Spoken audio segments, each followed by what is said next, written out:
I just wanted to preface this video by saying that we as Muslim women should not make men the absolute focus of our worlds, that our goals in this life do not center around attaining the pleasure of men or the attention of men, and that our focus ultimately should be on pleasing Allah and striving for the hereafter, which is the everlasting life. With that being said, if you are married and you are looking for a way to kind of glow up in your relationship, or let's say, even if you're not married and you're looking for a partner and you're trying to find them and attract them in a way that is halal and that is permissible, then it helps to have someone who is obsessed with you.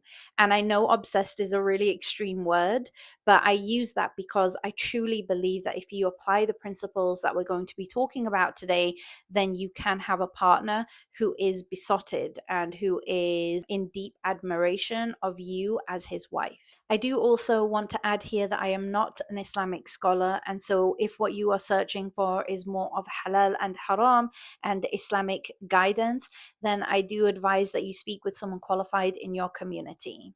What I'm about to share in this video is more from the psycho-spiritual perspective, and so it leans more into my discipline, which is marriage and family therapy. I will infuse some Islamic concepts throughout. There will also be some psychology, maybe a little bit of dark psychology. So, just a heads up, some of these points might feel a little bit controversial. So, if this topic resonates with you, stick around and let's get started.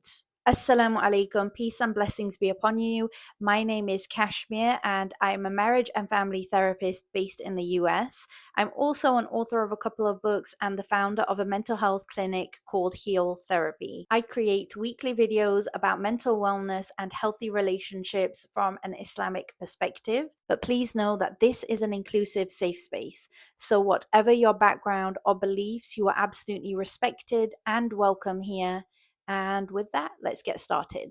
So, number one is know your value and don't be a people pleaser. On the surface, this does not sound controversial, but I promise you that when I talk to my clients about this, specifically, on ways that they can improve certain things in their relationship dynamics, it can feel controversial.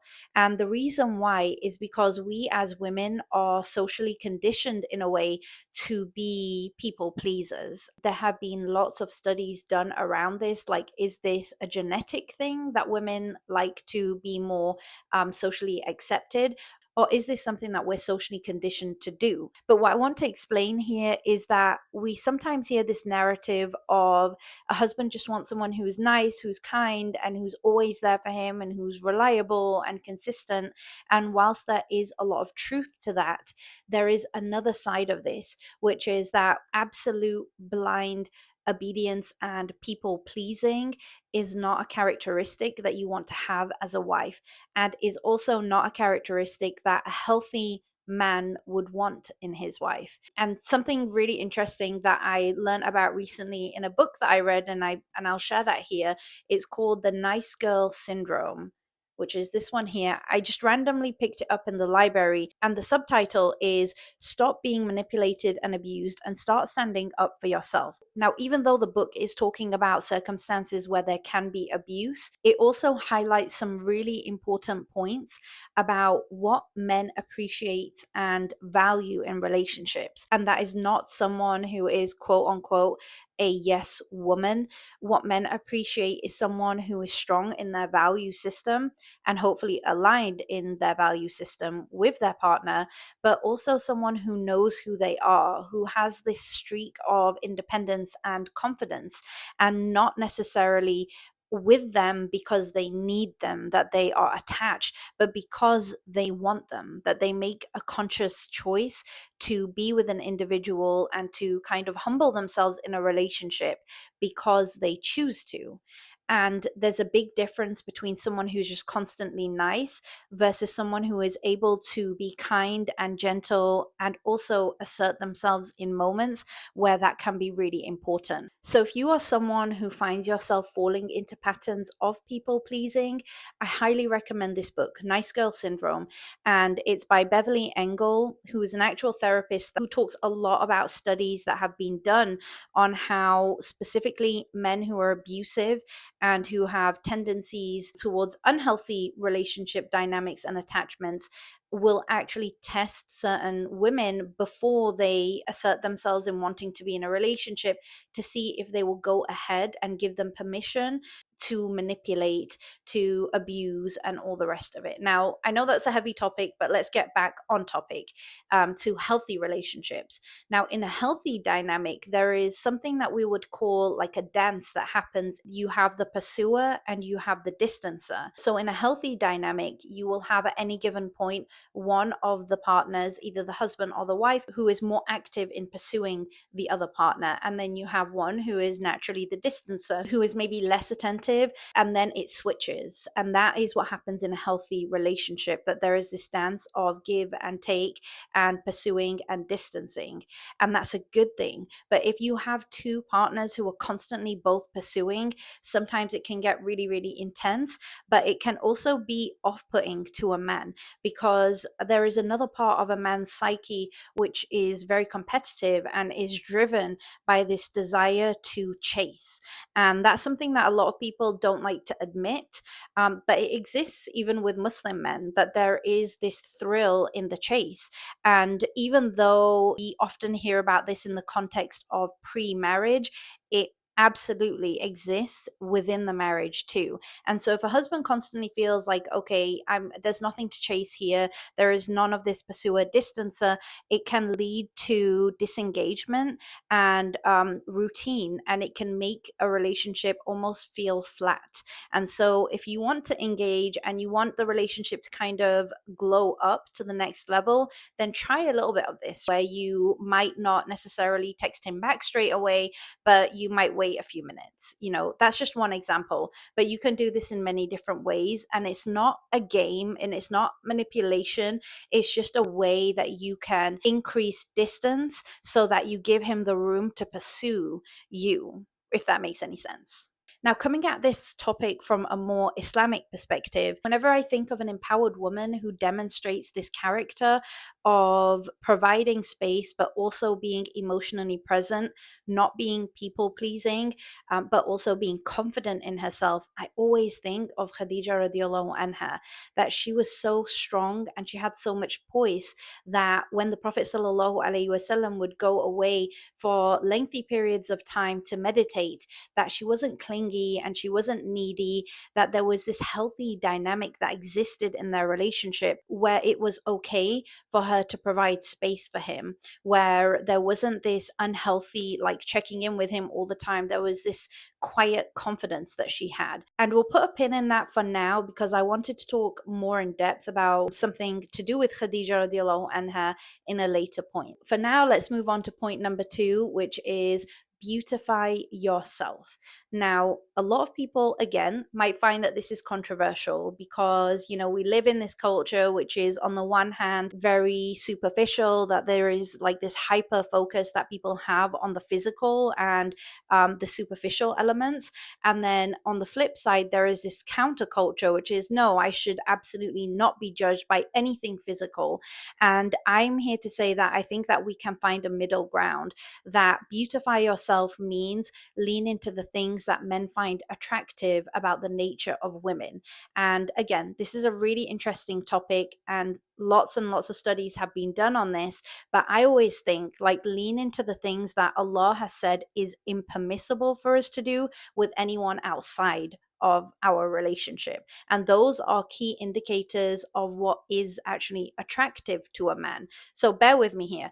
What I'm saying here is that, for instance, when we are told Islamically not to wear perfume outside of the home, when we are told to cover our hair, when we're told to dress modestly, when we're told not to wear shoes that make a sound as we're walking, and all of these different like physical things that we're told, those are indications of what men find attractive. And so if we know this, then you can actually apply those same things in a halal way into your relationship. So wear perfume because your husband will naturally find that attractive. Do something with your hair because the pheromones, there is something in that that is attractive to men on a biological base level. Wear clothes that are attractive and that accentuate your appearance to your husband because it's halal, because not only are you doing something that is attracting him, but you are protecting him from something that he might see outside the home. And then on another level, you're also being rewarded for that because you're doing it in halal space. And I also want to acknowledge here that I hear from some people like, I don't feel attractive. I don't think any man would find me attractive. But I want to challenge that because I think that we all have something, that we all have an attribute that is attractive. And the most important part is that you are taking care of yourself, right? How well groomed you are, how you present yourself, how you hold yourself in a conversation. All of these different things can be very attractive. And so beautify that, beautify your manners, beautify your physical appearance. And I guarantee you that because you are taking care of yourself, because you are making yourself a priority, your partner will recognize that and see you as someone who they also want to take care of, that they also want to be nurturing of. Number 3, which might sound really, really silly, is be mysterious and also have a hobby. And the reason why I mention this is because one of the common complaints that I hear from my couples clients is, we've been married for so long and we just feel like as if things are flat, that there's no depth anymore, that we've kind of lost curiosity in one another. And I hear a lot of women say, no, I don't want to do that. I don't feel like I need to be mysterious or I need to be anything other than what I am. And I hear you, right? But I also do believe that there should always be an element of yourself that is reserved for yourself, that you are not always showing every single part of yourself to your spouse. And that's not because you're being hidden or conceited, it's because you are preserving this element of mystery. And that is something that men, the male psyche, finds to be attractive, the element of mystery. And it's really, really easy for couples to lose this very quickly in a relationship because you're living in parallel lives, you're walking, talking, eating together, and it's almost like your partner will learn everything about you. But preserving this element of mystery and having interests that extend beyond the relationship can help to revitalize things, so that when you do sit down, or if you do go on a date night, for instance, then you have a subject to talk about that your partner does not really know a lot about. And it can be something small, right? It could be some book that you're reading, and let's say your partner is not a bookworm and they're maybe more analytical. Then you having this side of you which is creative and reflective allows him to have more of an interest in your life and gives him more than just meets the eye. And revitalize that, make sure that you are engaging interest not just for him but also for yourself too, so that you're not going crazy just living this like mundane life, and that you have things there that are interesting to you, that you're passionate about. And it will keep you happy, it will keep you content, and it will also keep your relationship a little bit on edge, so that your husband is continually learning and relearning about you. And now for the 4th one, which is respect him and admire him. So these 2 qualities are really, really important. I can't emphasize this enough, because respect and admiration, they masculate the man. And when you take away respect for him and when you take away admiration for him, you are demasculating him in the process. And I'll explain a little bit more about this. So jumping back to Khadija radiallahu anha for this example, I find it so fascinating that she was so multidimensional in her approach and in her level of emotional intelligence with the Prophet sallallahu alaihi wasallam. And this is perfectly demonstrated in the time when he received revelation and he came down from the mountain, and he was so shaken by the experience.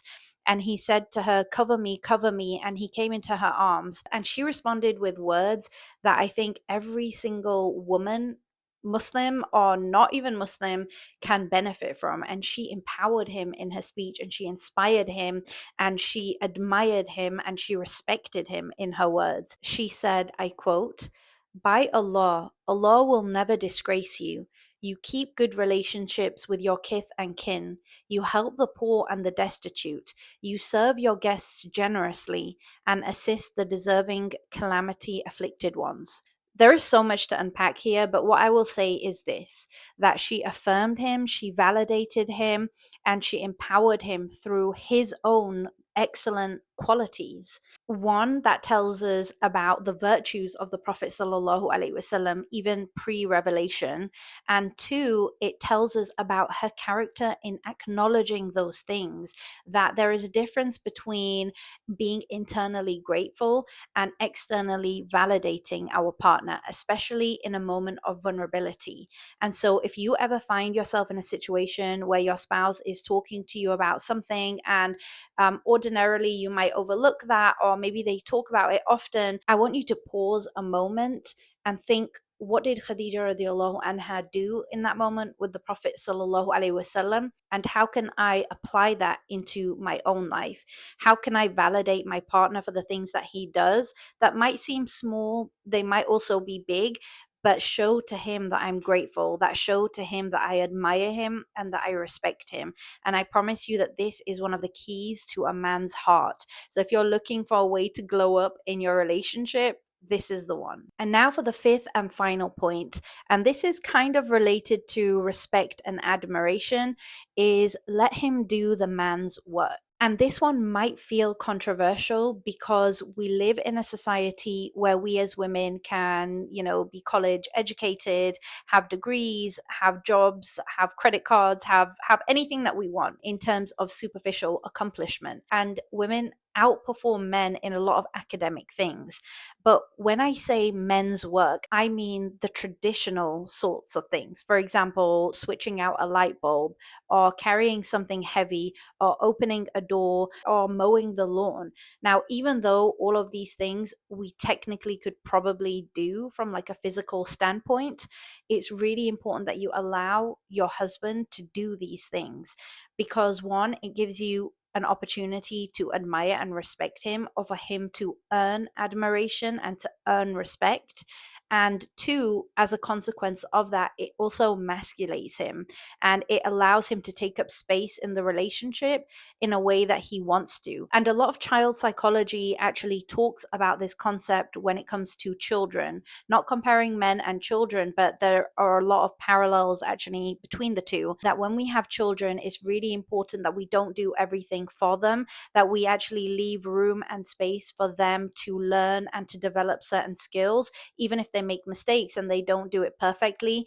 And if you step in too quickly and you try to accomplish a task for the child, they actually lose a lot of confidence and self-esteem in the process. And in parallel, men also have the same experience, that if you step in and take care of things and do things because you feel like you could do them better or faster or quicker, and you might be able to, but if you step in that moment, you actually strip him of masculinity, you strip him of confidence, you strip him of self-esteem. And so it's really important to give space to him and allow him to do that and to fall more into your feminine energy. This one is really difficult to do, and I'm not advocating that you act in the process, that you act like as if you are a damsel in distress, that you need help, but that you permit space for him to help, for him to show up. So by doing this, you actually allow him to earn your love, even though you would love him either way, that you allow him to earn that love and that admiration that he craves from you. So there you have it, 5 tips on how to have your man hooked and obsessed with you. I hope that you are able to relate to this video if you are married and you are looking for an opportunity to glow up and to build and strengthen your relationship in a halal way, or even if you are not married and you're looking for ways of attracting a decent kind of high value partner. I hope that this was beneficial for you, and I would love to hear from you in the comments. What do you think are some ways that would make your husband obsessed with you? Thank you for watching, and I pray that Allah blesses you in your relationships, strengthens you in your marriages, and brings you all closer to Him. Allahumma ameen. And until next time, Assalamu alaikum, peace and blessings be upon you.